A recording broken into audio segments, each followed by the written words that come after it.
जय हिंद विद्यार्थी दोस्तों, आज આપણે એક અગત્યના પ્રમેયની વાત કરવાની છે જેનું નામ છે પાયથાગોરસનું પ્રમેય। ધોરણ 8 કે 9 એમાં તમે એના ટાઇટલનો ખૂબ ઉપયોગ કર્યો। સાબિતી વગર આપણે એ ટાઇટલ સ્વીકારી અને અભ્યાસ કરતા હતા, પણ આજે ધોરણ 10માં આપણે એ પ્રમેય સાબિત કરવાનો છે। બીજી એક વાત કહી દઉં ખાસ, તો મોટા ભાગની બોર્ડની પરીક્ષામાં આ પ્રમેયને સાબિત કરવાનું પૂછવામાં આવ્યું જ છે, એટલે તમે સમજી શકો છો કે કેટલો અગત્યનો પ્રમેય કહેવાય। હવે પ્રશ્ન એ છે કે એને કેટલી રીતે પૂછી શકાય છે। તો સૌથી પહેલા આપણે એવું ગુજરાતીમાં તમને પૂછ્યું હોય કે પાયથાગોરસનું પ્રમેય લખો અને સાબિત કરો, તો આ ગુજરાતી લખાણ કે જેને પ્રતિજ્ઞા કહી શકાય, ટાઇટલ તમારે જાતે લખવાનું હોય અને પછી પક્ષ સાધ્ય આકૃતિ સાબિતી પ્રમાણે સાબિત કરવાનું હોય। એ સિવાય આવું પણ આપી દેવામાં આવે કે ત્રિકોણ એબીસીમાં બી કાટકોણ છે તો સાબિત કરો, તો તમને ત્યાંથી પક્ષ સાધી લેવામાં ખૂબ સરળતા રહે। ક્લિયર? એટલે સૌથી પહેલા આપણે એક એની અગત્યતા કેવી રીતે પૂછાય, જરૂરી નથી કે એબીસી માટે જ પૂછે। ત્રિકોણ પીક્યુઆરમાં ક્યુ કાટખૂણો લઈ અને પાયથાગોરસનું પ્રમેય સાબિત કરો, આવું પણ પૂછી શકાય। એટલે ક્યાંય સીધું ગોખી અને માર્ક્સ લાવવાનો તો પ્રશ્ન આવતો જ નથી। આઈ હોપ કે તમે હાલ હું જે પ્રમેય ભણાવું છું એ એટલી સુંદર રીતે તમે તૈયાર કરી શકશો કે રિવિઝનની પણ જરૂર નહીં પડે। આપણે આગળ 6.7 અને એના આધારિત ટાઇટલ જે સાબિત કર્યા છે એનો જ આમાં ઉપયોગ કરવાનો છે।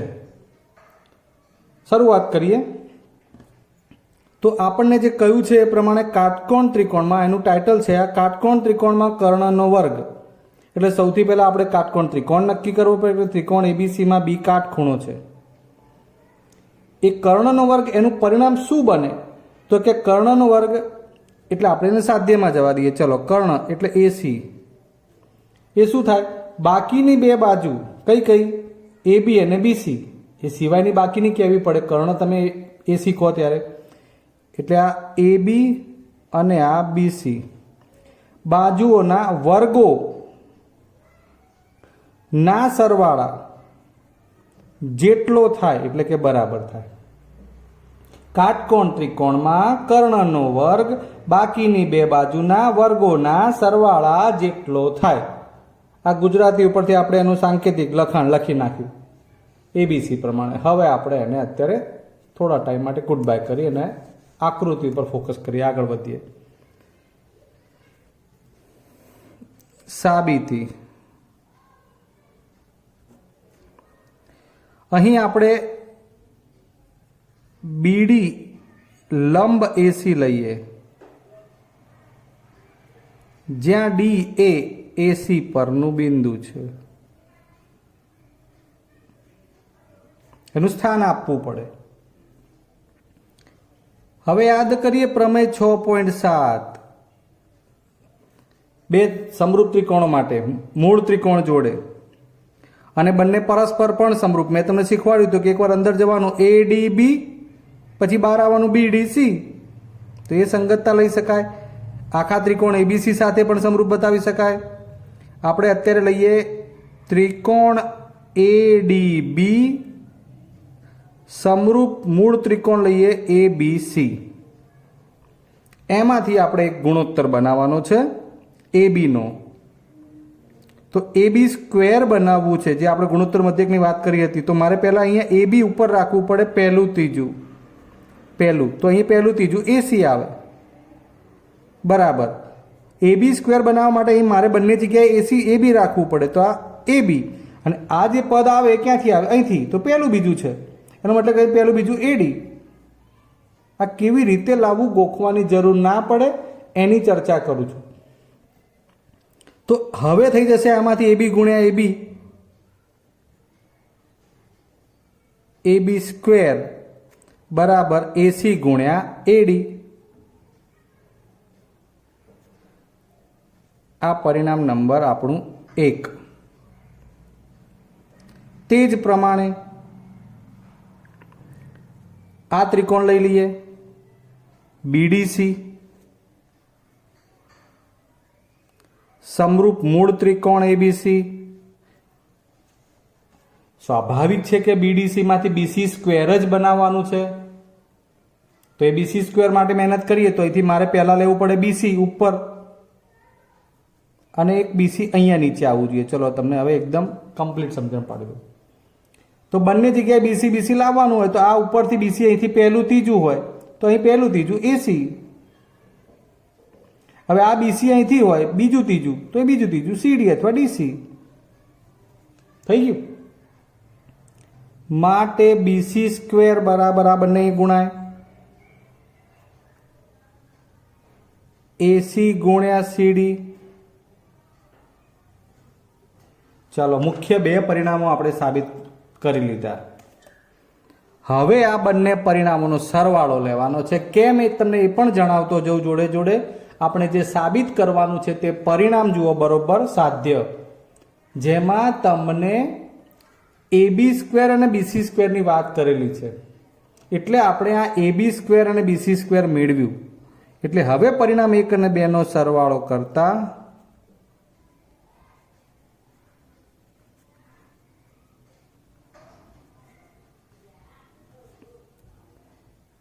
AB સ્ક્વેર વત્તા BC સ્ક્વેર. AB સ્ક્વેરનું પરિણામ છે AC ગુણ્યા AD. આ વત્તા આ તમને સમજાય એટલે જુદું કરીને આ મોટું કર્યું છે. BC સ્ક્વેર બરાબર AC ગુણ્યા CD. ધ્યાન આપતા જજો. આ AC ને આ પણ AC વત્તા છે એટલે AC કોમન. અહીં વધે AD, આ વત્તા અહીંથી વધે CD. ચલો નજર નાખો આકૃતિ ઉપર. AD અને CD નો સરવાળો શું આપશે તમને? તો આ રહ્યું AD, આ રહ્યું CD. ટોટલ AD વત્તા CD એટલે શું થાય? AC જ થાય.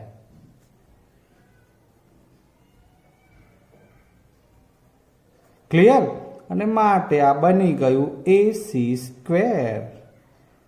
AB સ્ક્વેર વત્તા BC સ્ક્વેર બરાબર AC સ્ક્વેર. તમને ફેરવીને લખવું હોય તોય છૂટ છે, ફેરવી નાખો તો AC સ્ક્વેર બરાબર AB સ્ક્વેર વત્તા BC સ્ક્વેર સાબિત થઈ ગયું. AC એ આકૃતિ મુજબ કર્ણ છે. કર્ણનો વર્ગ એ આ બે બાજુ AB અને BC ના વર્ગોના સરવાળા જેટલો થયો. બોલો, છે ને સરસ પ્રમેય? ઓકે, બહુ ઈઝી છે. BD વેધ લેવાનો, AB સ્ક્વેરનું સૂત્ર તારવવાનું, BC સ્ક્વેરનું સૂત્ર તારવવાનું. AB સ્ક્વેરનું સૂત્ર તારવવા માટે પણ આપણે આગળ ચર્ચા કરી હતી કે AB સ્ક્વેર બરાબર AD ગુણ્યા AC, BC સ્ક્વેર બરાબર CD ગુણ્યા AC આવે. ત્રિકોણો વચ્ચેની સમરૂપતા આધારિત લખવાનું છે, પછી બંનેનો સરવાળો લેવાનો. ક્લિયર? તો પ્રમેય તો તમને આગળ પણ આપણે કહ્યું છે કે જે સાબિત થાય એ પ્રમેયને તરત જ તમારે 3 વાર લખી અને મોઢે કરી નાખવાનો હોય. અત્યારે તાજે તાજું હોય, સમજણ પડી હોય એટલે તમે પાછું એને વાંચીને બરોબર સમજીને 1 વાર 2 વાર 3 વાર લખો એટલે ક્લિયર થઈ જાય. આશા કરું કે તમારે ABC સિવાય PQR થી કે XYZ થી પણ આની પ્રેક્ટિસ કરવાની. બરાબર છે? દાખલા તરીકે હું 2 પરિણામ લખી આપું, તમારે એ પ્રમાણે આ પ્રમેય સાબિત કરવાના કે ત્રિકોણ PQR માં Q કાટકોણ હોય તો PQ સ્ક્વેર વત્તા QR સ્ક્વેર બરાબર PR સ્ક્વેર. આવું સાબિત કરો, પૂછી શકાય. ત્રિકોણ XYZ માં Y કાટકોણ હોય તો XY square plus YZ square બરાબર XZ સ્ક્વેર. આ તમારે પ્રેક્ટિસ કરી લેવાનું. એ જ પ્રમાણે તમે અહીંયા વેદ તરીકે QM લઈ શકો, YM લઈ શકો, એ પ્રમાણે વેદ બનાવીને સાબિત કરવાનું. ક્લિયર? ચલો હજુ એક સુંદર પ્રમેય લઈએ આપણે આના પરથી. હજુ પ્રમેય નંબર 6.9. આ 6.9 પ્રમેયનું પહેલા તો આપણે ટાઇટલ વાંચીએ કે ત્રિકોણમાં જો કોઈ એક બાજુનો વર્ગ બાકીની બે બાજુઓના વર્ગોના સરવાળા બરાબર હોય તો પહેલી બાજુની સામેનો ખૂણો કાટકોણ હોય. તમે હમણાં જે પ્રમેય ભણી ગયા એના સંદર્ભમાં કંઈ કમ થોડું સમજાય છે? હું પક્ષ લખતો જઉં, તમને આઈડિયા આવશે.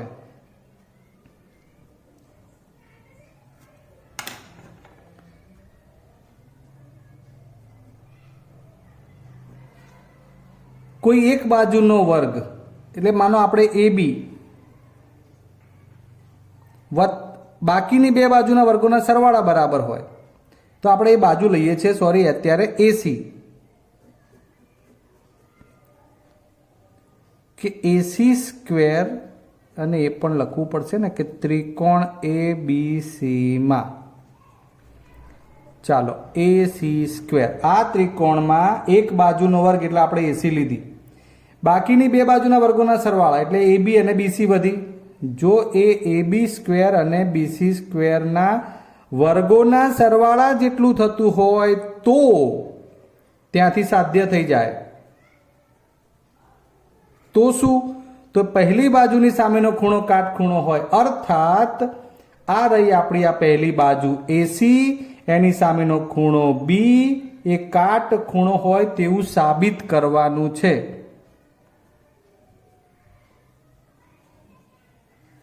અથવા તો ખૂણો B કાટકોણ.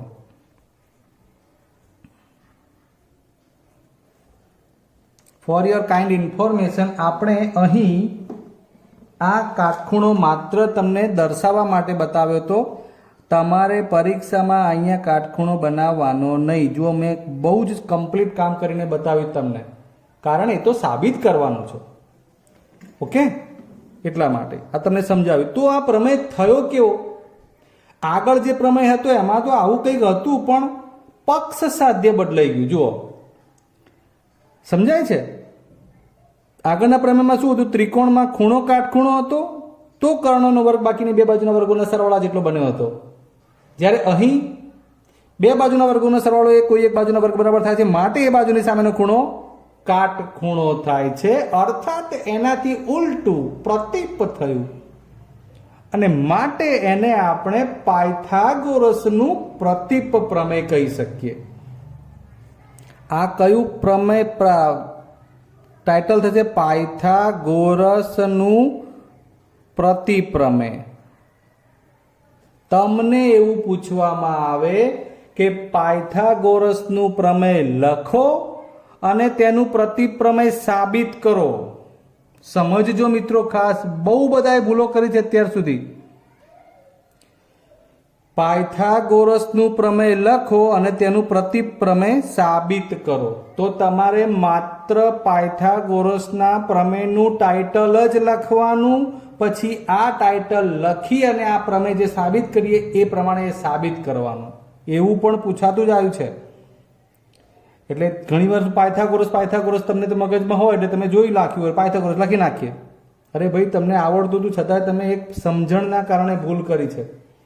એટલે ધ્યાન આપો. ફરીવાર યાદ કરાવી દઉં કે પાયથાગોરસનું પ્રમેય લખો અને તેનું પ્રતિપ્રમેય સાબિત કરો. એવું કહ્યું હોય ત્યારે પાયથાગોરસ વાળા પ્રમેયનું માત્ર ટાઇટલ લખવાનું અને સાબિત આ પ્રમેય કરવાનું. ક્લિયર? આને પણ સાંકેતિક ભાષામાં પૂછી શકાય કે ત્રિકોણ ABC માં AC સ્ક્વેર બરાબર AB સ્ક્વેર વત્તા BC સ્ક્વેર, તો સાબિત કરો કે ખૂણો B કાટખૂણો છે. એટલે એ પણ તમને હવે આઈડિયા આવી જવો જોઈએ કે આ પાયથાગોરસનું પ્રતીપ પ્રમેય છે. હવે આપણે એને સાબિત કરીએ.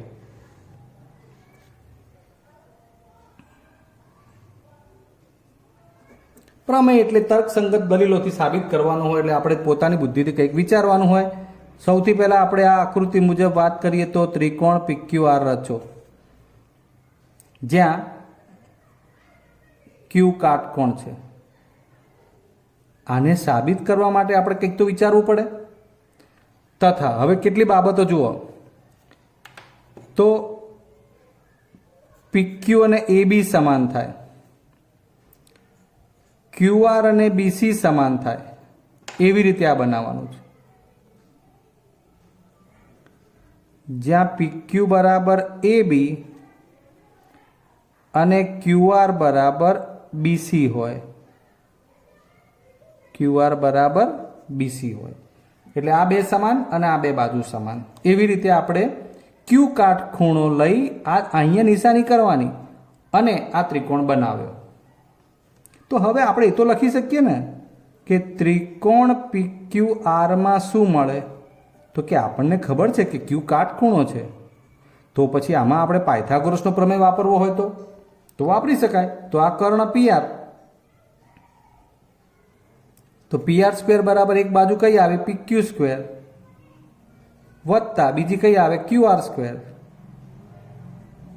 પાયથાગોરસનું પ્રમેય.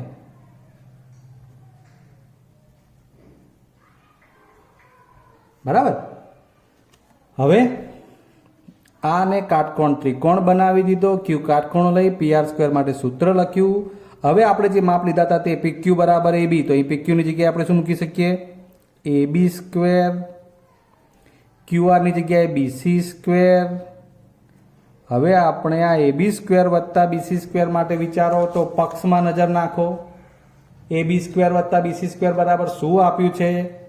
AC². તેને અહીંયા આપણે શું લખીશું? AC². કોના બરાબર? PR² બરાબર. આમ PR² બરાબર AC² બને ને માટે આપણે કહી શકીએ બંને બાજુ વર્ગમૂળ લઈએ એટલે PR બરાબર AC. આ આપણને એક પરિણામ મળ્યું. PR બરાબર AC એટલે હવે આ PR અને AC એ પણ સમાન થઈ. એ બાજુઓ પણ સમાન થઈ ગઈ. તો પછી હવે આપણે બંને ત્રિકોણની વાત કરવી છે. તો એમાં આપણે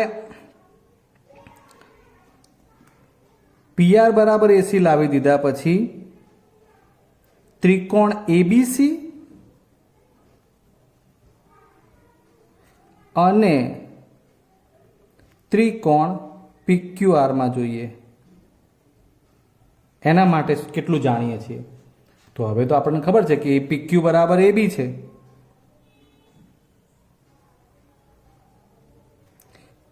BC બરાબર QR છે અને વળી આપણે AC બરાબર PR તો લાવી દીધું. બરોબર છે. આપણે આને પરિણામ નંબર અત્યારે 1 આપીએ. વધારે પરિણામ આપણે ભેગા નથી કરે. બરાબર છે. આની પરથી આઈડિયા આવી જાય. આપણે PR² બરાબર AC² અહીંયા પક્ષ ઉપરથી એવું લખી નાખીએ. AB² વત્તા BC² ની જગ્યાએ AC² લખ્યું છે. એટલે AC બરાબર PR. હવે જુઓ તો શું ખબર પડે? આને આ સમાન, આને આ સમાન અને AC અને PR સમાન. આ અનુરૂપ ત્રણેય બાજુઓ સમાન થઈ ગઈ અને માટે એકરૂપતા, નોટ સમરૂપતા. આ ખાસ ને ખાસ અહીં એક જ જગ્યાએ તમારા ધોરણ 10માં અત્યારે પ્રમેયમાં સમરૂપતાની જગ્યાએ એકરૂપતા શબ્દ આવ્યો છે. એકરૂપતાની બા શરત મુજબ શું બનશે? કયા બે ત્રિકોણ? તો કે ત્રિકોણ ABC એકરૂપ ત્રિકોણ. જોજો આ બરાબર અને સમરૂપ બે ભેગી નિશાની થઈ એટલે એકરૂપ બને છે. PQR. ક્લિયર? અને માટે હવે તમે લખી શકો કે બે ખૂણા B ને અનુરૂપ Q સરખા થાય CPCT અનુસાર, પરંતુ આપણે રચનામાં Q નું માપ 90 લીધું છે અને માટે B અને Q સરખા હોવાથી B પણ 90 થાય. રચના મુજબ હતું એટલે.